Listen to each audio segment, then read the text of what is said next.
Competition hub के video lecture में स्वागत है स्टूडेंट्स आपका। और आज मैं आपको सामाजिक विज्ञान के कुछ ऑब्जेक्टिव्स क्वेश्चंस जो कि 2011 में पूछे गए थे वो मैं बताऊंगा।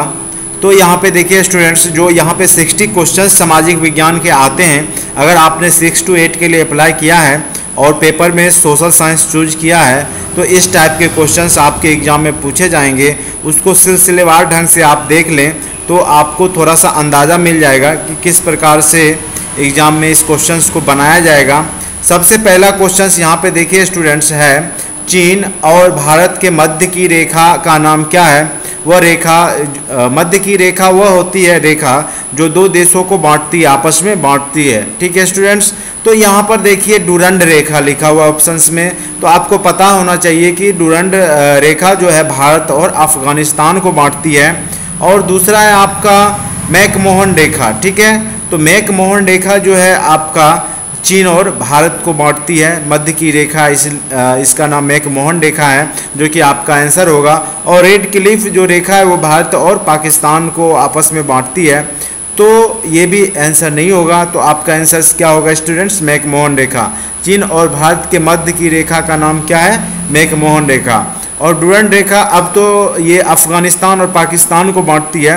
और पहले जब भारत और पाकिस्तान सेम था, एक कंट्री थी, तो भारत और अफ़गानिस्तान को बांटती थी ये डुरंड रेखा। तो इस चीज़ को आप याद रखेंगे, कई बार ये क्वेश्चंस भी आ जाते हैं एग्जाम में।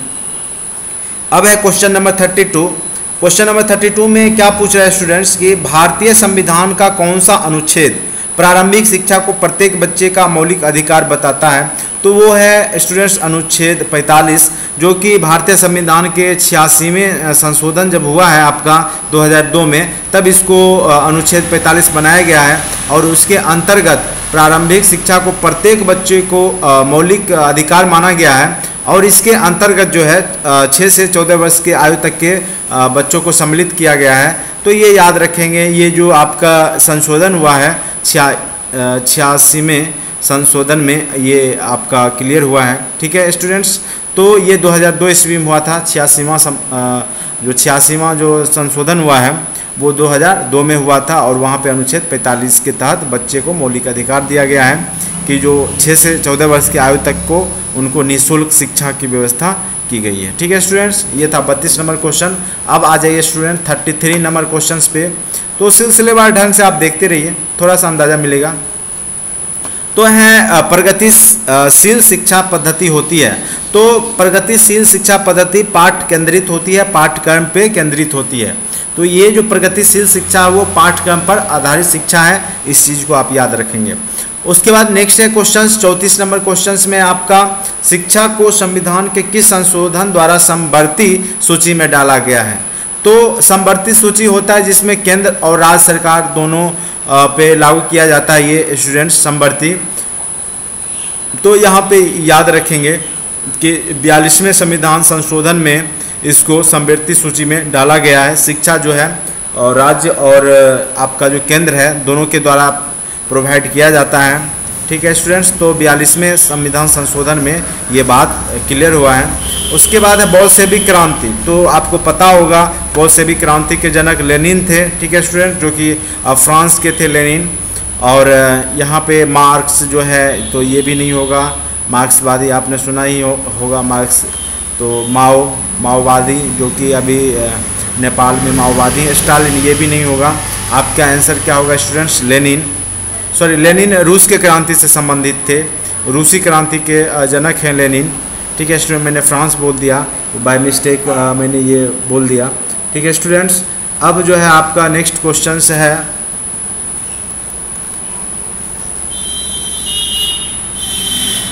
Question number 36। मांग और पूर्ति का संप्रत्यय संबंधित है। तो अर्थशास्त्र, मांग और पूर्ति, बिल्कुल आपका जो डिमांड होता है और पूर्ति वो अर्थ इकोनॉमिक्स से ही संबंधित है।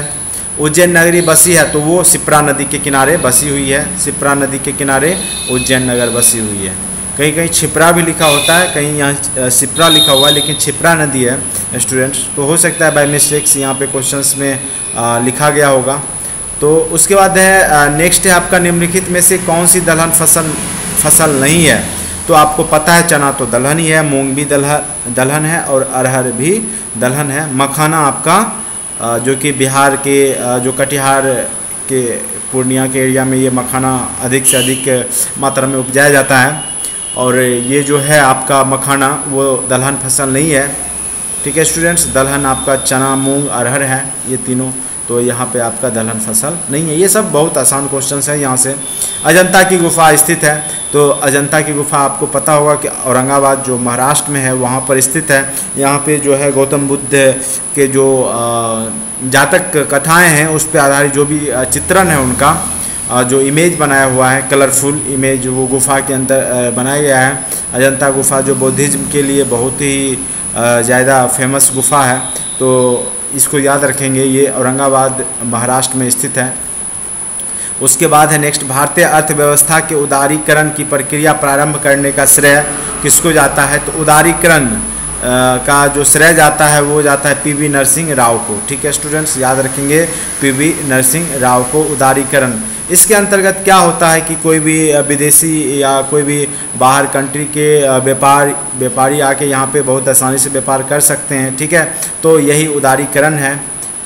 नेक्स्ट है क्वेश्चंस आपका स्टूडेंट्स 41 में, मराठा शासक शिवाजी का जन्म हुआ था, वह हुआ था 1627 ईस्वी में। जो मराठा शासक शिवाजी थे उनका जन्म 1627 ईस्वी में। देखिए क्वेश्चंस यहाँ से हिस्ट्री का क्वेश्चंस है स्टूडेंट्स, तो ये सब क्वेश्चंस आप अच्छे से ज़रूर पढ़ लेंगे।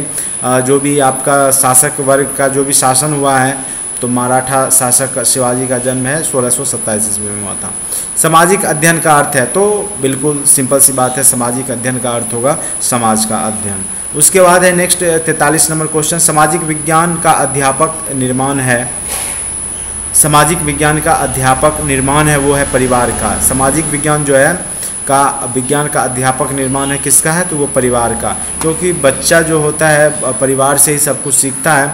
तो अध्यापक है वो है सामाजिक विज्ञान का अध्यापक परिवार ही होता है, और वहीं से बच्चे बढ़ते हैं वहीं पे और वहीं से सीखते हैं।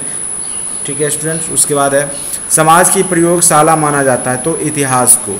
समाज की प्रयोगशाला किसको माना जाता है? इतिहास को, क्योंकि इतिहास से ही हम सीखते हैं और वहीं प्रयोग होता है, या कुछ भी चीज़ नए चीज़ के बारे में जानकारियाँ मिलती है तो पुराने के आधार पे ही नई चीज़ की खोज या जानकारियाँ मिलती है।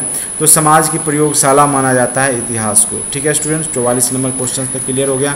अब क्वेश्चन नंबर 45 पे आ जाइए। अध्यापक को कक्षा शिक्षण का प्रारंभ करना चाहिए, तो किस प्रकार से करना चाहिए? तो पूर्व ज्ञान से संबंधित प्रश्न पूछकर। सबसे पहले जो पिछले पाठ्यक्रम में शिक्षक ने जो पढ़ाया है उसके बारे में पूछना चाहिए, जिससे क्या होगा कि बच्चे को मतलब ध्यान केंद्रित हो जाएगा पढ़ाई पे, फिर उसको नए टॉपिक्स पढ़ाने चाहिए। तो पूर्व ज्ञान से संबंधित प्रश्न पूछकर उसके बाद है कक्षा में शिक्षण का कार्य प्रारंभ करना चाहिए। ठीक है स्टूडेंट्स, उसके बाद है सामाजिक विज्ञान के अध्यापन में ग्लोब का उपयोग आवश्यक है। तो सामाजिक विज्ञान के अध्यापन में ग्लोब का उपयोग आवश्यक है। दिन रात का प्रत्यय समझाने के लिए, बिल्कुल आपको दिन रात किस प्रकार से होता है उसको समझाने के लिए ग्लोब जो है आवश्यक है। उसके बाद है पृथ्वी का आकार बताने हैं, तो बिल्कुल ये ग्लोब से बच्चे देखेंगे तो उनको पृथ्वी का आकार समझ में आएगा। स्थल जल का अनुपात बताने हेतु बिल्कुल, तो इनमें से सभी होगा जो कि समाज विज्ञान पढ़ाने के लिए, सामाजिक विज्ञान पढ़ाने के लिए ग्लोब बहुत ही ज़रूरी है। उसके बाद है नेक्स्ट है आपका क्वेश्चन से स्टूडेंट्स, निम्नलिखित में से कौन सा युग्म नहीं है? ठीक है, सही युग्म नहीं है। तो बॉक्साइट का तो आप पता ही आपका, और जो है एल्युमिनियम का और है ही बॉक्साइट।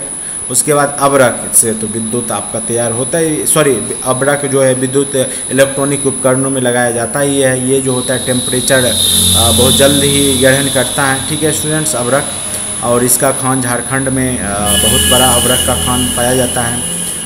कोयला है पेयजल, तो बिल्कुल कोयला पेयजल से संबंधित नहीं है, क्योंकि पेयजल पीने लायक पानी कोयला कोई संबंधी नहीं है, तो ये युग्म मतलब सही नहीं है। बलुआ पत्थर भवन निर्माण, बिल्कुल बलुआ पत्थर से आप भवन निर्माण करते हैं।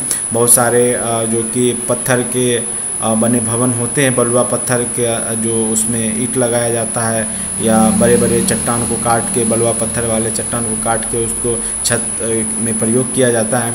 तो बिल्कुल बाद बाकी मिल रहे हैं। तो एक यहाँ पे जो है कोयला, कोयला यहाँ पे नहीं मिल रहा है, कोयला क्योंकि पेयजल से इसका कोई संबंध नहीं है, इसलिए इसका ऑप्शन कोयला ही होगा।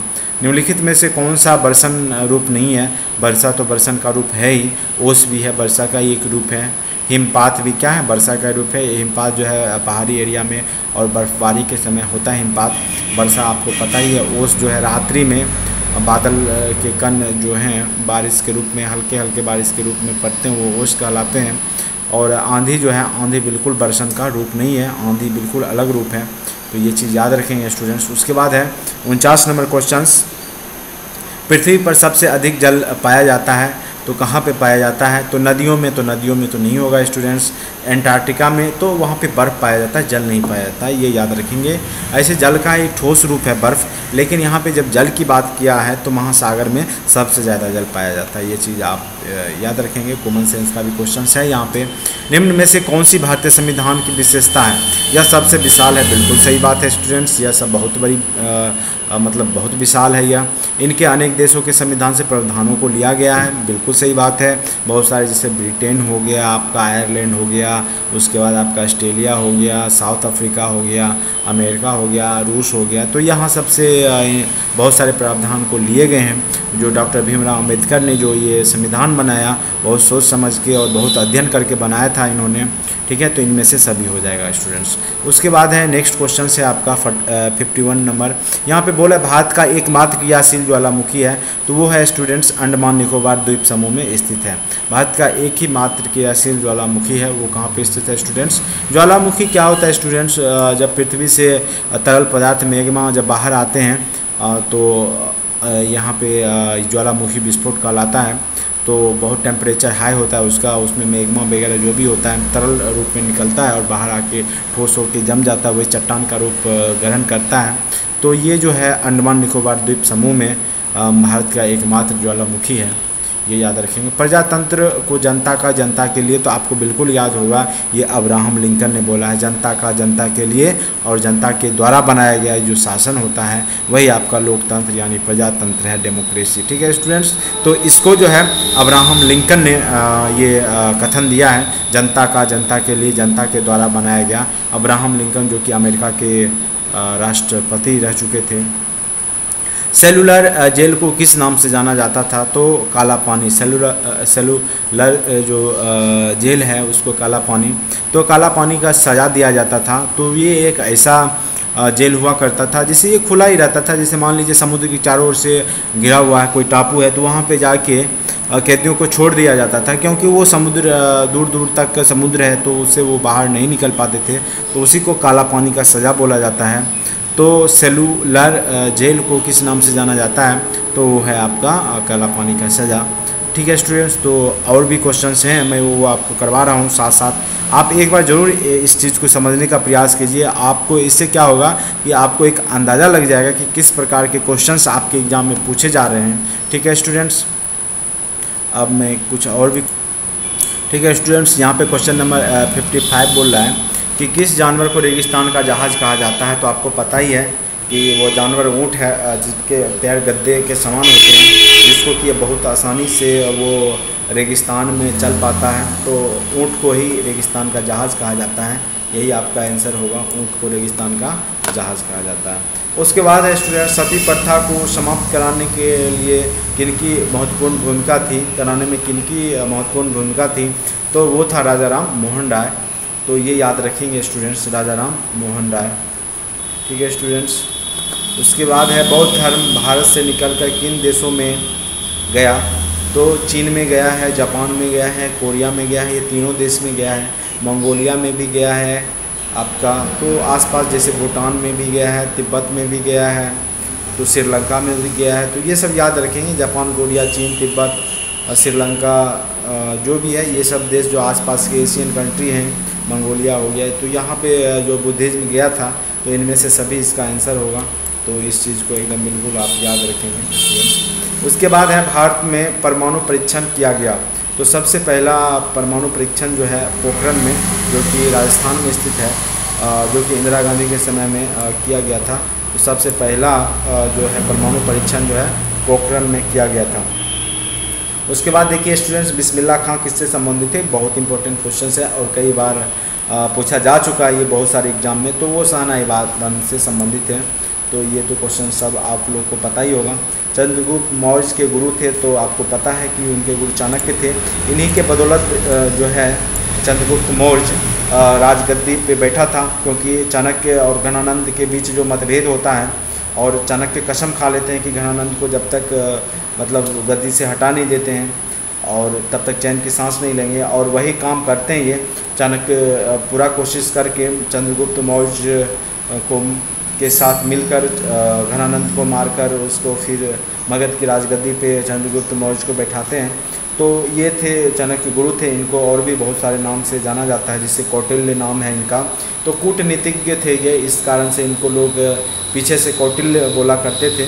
ठीक है, ये एक बहुत बड़े अर्थशास्त्री थे चाणक्य। इन्होंने एक बुक भी अर्थशास्त्र की रचना की है, तो आगे मैं बताऊंगा, फिर कभी किसी टॉपिक पे चर्चा होगी इसके बारे में। तो भारत की सबसे ऊंचाई पर स्थित नागरिक हवाई अड्डा है, तो लेह लद्दाख सबसे आपको पता होना चाहिए कि भारत का जो सबसे बड़ा ज़िला जो है वो है आपका लेह लद्दाख।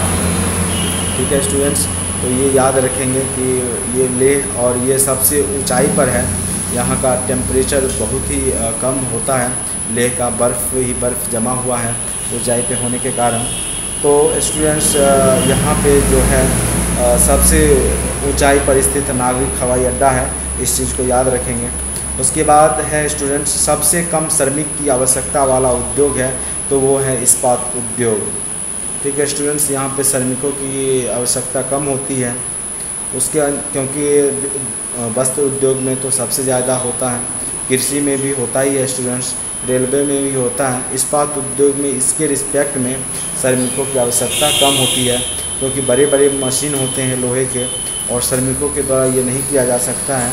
तो ये जो भी होता है यहाँ पे काम, तो मशीनों के द्वारा ज़्यादा से ज़्यादा वर्क किया जाता है, क्योंकि अगर धातु का अगर मजदूरों के द्वारा किया जाएगा तो एक तो धातु भारी होती है, तो उसको करना मुश्किल काम है। तो यहाँ पे जो है श्रमिकों की आवश्यकता कम होती है, मशीनों की आवश्यकता ज़्यादा होती है यहाँ पे इस्पात उद्योग में। वर्ष 2011 की जनगणना के अनुसार सर्वाधिक साक्षरता वाला प्रदेश है, तो आपको पता होगा केरल। केरल सर्वाधिक साक्षरता वाला आपका प्रदेश है, जबकि बिहार सबसे कम साक्षरता वाला प्रदेश है। ठीक है स्टूडेंट्स, ये याद रखेंगे। सर्च इंजन क्या है, तो सर्च इंजन आपने पढ़ा होगा, गूगल भी सर्च इंजन है। तो जो इंटरनेट पे खोजी का काम करता है वही सर्च इंजन है। देखिए ये क्वेश्चंस कंप्यूटर के हैं, तकनीकी का क्वेश्चंस यहाँ पे आ गया है। तो सर्च इंजन क्या है, वो है आपका इंटरनेट जो आपका खोजी है गूगल सर्च, वही आपका सर्च इंजन कहलाता है। चुनाव आयोग का मुख्यालय कहाँ है, तो ये आपको पता होगा कि ये दिल्ली में है चुनाव आयोग का मुख्यालय। कौन सी संस्था बैंक के कामकाज पर नियंत्रण रखती है, तो रिजर्व बैंक ऑफ इंडिया। ये सेंट्रल बैंक ऑफ इंडिया केंद्रीय बैंक है, जिसकी स्थापना 1935 ईस्वी में की गई थी। तो ये याद रखेंगे students, reserve bank of India ये सारे जितने भी बैंक हैं उस पर ये नज़र रखती है, और कामकाज संबंधी जो भी नियंत्रण का काम करती है, controlling power reserve bank of India के पास ही होती है। जितने भी मुद्रा का जो विमोचन होता है या निर्माण किया जाता है, तो ये रिजर्व बैंक के द्वारा ही किया जाता है। तो एक बहुत अच्छा टॉपिक है रिजर्व बैंक, एक बार आप अच्छे से इसको देख लेंगे, हो सकता है यहाँ से कोई दूसरा क्वेश्चंस भी आ जाए एग्जाम में। निम्नलिखित में से कौन सी व्यापारिक फसल नहीं है, मखाना तो व्यापारिक फसल है ही स्टूडेंट, जूट भी है, कपास भी है। तो मक्का जो है आपका व्यापारिक फसल नहीं है, ये याद रखेंगे इसमें से। उसके बाद है गरीब रथ क्या है, तो आपको पता ही होगा कि यात्री गाड़ी है, जिसको कि लालू यादव ने चलाया था। गरीब रथ नाम सुने ही होंगे। भारत का सबसे लंबा रेलवे प्लेटफॉर्म है, तो सबसे भारत का जैसे खड़गपुर में था, फिर आपका ये यूपी का जो आपका हो गया था, क्या नाम है उसका, हाँ गोरखपुर भी हो गया था, पता नहीं, यहाँ पे ऑप्शंस खड़गपुर दिया हुआ है। तो भारत का सबसे लंबा इसमें से जो ऑप्शंस है उसमें तो खड़गपुर ही होगा, लेकिन बाद में चेंज हुआ है, गोरखपुर शायद बन गया है। भारत का सबसे शुष्क क्षेत्र है पश्चिम। भारत का सबसे शुष्क सूखा हुआ प्रदेश जो है पश्चिम का क्षेत्र जो है वो शुष्क प्रदेश है, शुष्क क्षेत्र है, सूखा हुआ शुष्क। निम्नलिखित में से कौन सा भिन्न है, तो स्टूडेंट्स तो यहाँ पे क्वेश्चन है स्टूडेंट्स कि निम्नलिखित में से कौन सा भिन्न है? झील, नदी, तालाब। तो ये बिल्कुल सीमित क्षेत्र होता है स्टूडेंट्स, झील, तालाब और नदी, और ये सागर बहुत ही विस्तृत होता है। तो यहाँ पे भिन्न जो होगा वो सागर ही होगा, सबसे बड़ा यहाँ पर है। तो ये सबसे ऑड है यहाँ पर, ठीक है स्टूडेंट्स। तो यहाँ पे पानी, स्थिर पानी रहता है, तालाब में भी। नदी में तो बहती पानी होती है, लेकिन ये जाके सागर में मिलती है और सागर बहुत बड़ा है। तो इसके रिस्पेक्ट में, ये तीनों के रिस्पेक्ट में बिल्कुल भिन्न सागर ही होगा। बिहार राज्य में केला का उत्पादन प्रसिद्ध क्षेत्र है। तो आपको पता होगा स्टूडेंट्स कि केला जो है वो हाजीपुर में फेमस है। जैसे लीची का है तो वो मुजफ्फरपुर है, जैसे आपका सिल्क फैक्ट्री है तो वो भागलपुर है। तो ये सब भी क्वेश्चंस कुछ बिहार राज्य से रिलेटेड क्वेश्चंस आपके एग्जाम में दे सकता है, तो इसको आप अच्छे से ज़रूर एक बार देख लेंगे। सोनपुर के अतिरिक्त भारत में पशु मेला कहाँ आयोजित किया जाता है? तो वो है पुष्कर, जो कि राजस्थान में स्थित है। और एक ऐसा पुष्कर जहाँ पे मेला लगता है वो है ब्रह्मा जी के यहाँ पे पूजा होता है। तो पूरे विश्व में 2 ही मंदिर हैं ब्रह्मा का, एक यहाँ पे पुष्कर में है, और भारत में एक ही है पुष्कर जहाँ पे ब्रह्मा जी का जो शिव, विष्णु और ब्रह्मा हैं, तो ब्रह्मा का उपासना की जाती है पुष्कर में, ठीक है स्टूडेंट्स। और यहाँ पे पशु मेला का आयोजन भी किया जाता है। विष्णुपद मंदिर कहाँ स्थित है? तो ये है स्टूडेंट्स बिहार के गया ज़िले में, गया में स्थित है। तो ये याद रखेंगे, विष्णुपद मंदिर कहाँ स्थित है?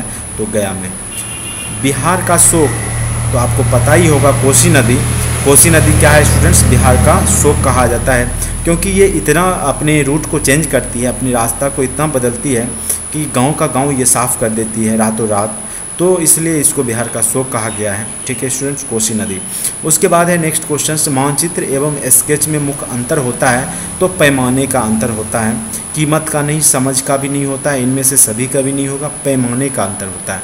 मानचित्र एवं स्केच में मुख्य अंतर होता है पैमाने का, जिस पैमाने पर मापा जाता है उसका अंतर होता है। बिहार के लिए कक्षा 6 से 8 तक का पाठ्यक्रम कौन बनाता है? तो आपको पता ही होगा स्टूडेंट, SCERT बिहार के लिए जो 6 to 8 के लिए जो बनाती है वो SCERT, स्टेट का जो होता है एजुकेशन, वही बनाती है SCERT, ठीक है स्टूडेंट, SCERT याद रखेंगे।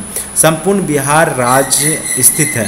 तो ये मैदानी क्षेत्र है, बिल्कुल पठारी क्षेत्र नहीं है, पर्वतीय क्षेत्र भी नहीं है, ताल क्षेत्र भी नहीं है। ये क्या है? मैदानी क्षेत्र है। और यहाँ की कृषि बहुत ही उपजाऊ है, यहाँ की मिट्टी बहुत उपजाऊ है। तो ये मैदानी क्षेत्र में स्थित है। उसके बाद है क्वेश्चंस, बिहार का प्रचलित कला है? तो मधुबनी पेंटिंग आपने देखा भी होगा और सुना भी होगा।